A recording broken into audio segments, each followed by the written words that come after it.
botinha é parte de cost of doing business, dus para nós operar nos negócios, turcos que nós importar, que nós não podemos vender, também era gasto adicional para a empresa. Agora, nós estamos olvidando, nós estamos olvidando coisas, água subir, corrente subir, para vender coisa for, para desasir de desperdício, ora nós temos paleta para vender for, of course, produto não que expire, e abo mesmo na casa também. Tu rende que vender coisa for hoje em dia, scat de placa da custa nós para vender coisa for.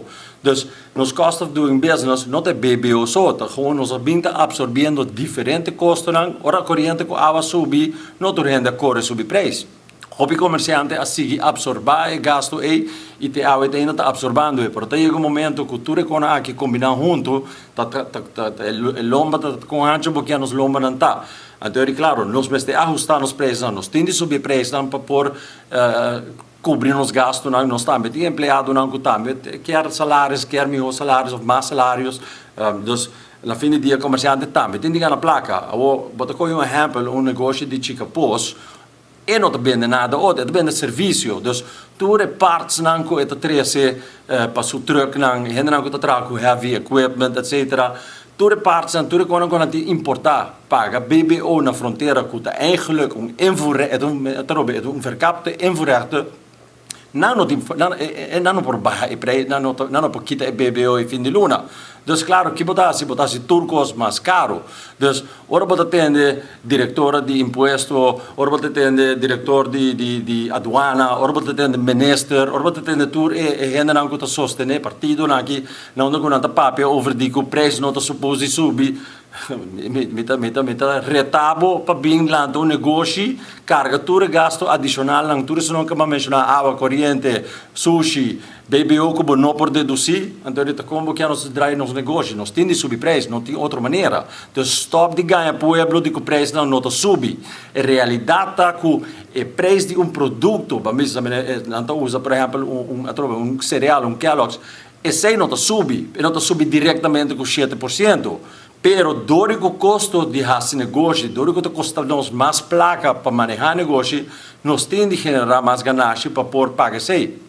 Quem vai pagar para isso é o consumidor. Esse é o nosso tursa. O consumidor paga para o belasting. O consumidor paga para tudo com aqui. Isso é normal. Isso não está na rua só. Isso é tudo caminho no mundo. Agora, onde que vai como consumidor paga para o qual você ganha. Isso é uma normalidade de vida. Você merca também, você paga belasting, você paga, não o comerciante paga. Não está nada diferente na rua com outra parte do mundo, outro país do mundo aqui. Me quer assim, é importante para que não stop de ganhar pueblo de que o preço não está suposto de subir. E me quer importante para não explicar pueblo devidamente que tudo gasto não subir, stop de pretender que o comerciante não está abusar, o comerciante não está abusar, o comerciante não tem direito de ganhar placa, o comerciante também tem direito de cobrir o gasto não, e o trabalhador não que trabalha em empresa não privada também tem direito de ganhar na placa. Então a única maneira para pagar não é de ganhar placa e de produzir placa e se belasting sigue subir assim aqui, então nada outro também passa com o preço não vai seguir subir. Dus, ora não está por exemplo de que o preço de iogurt abaixa, ou abaixa invoerrechten de preço de iogurt. Nós todos supomos comer iogurt, você está pensando em mim? Não pode nada outro, me diz comer iogurt, porque você não abaixa invoerrechten. E uma coisa mais importante, onde é lista de essência produto não que abaixa, tá. Onde a lista está, publicar a lista é completo para tu render por WAC. Isso é a transparência.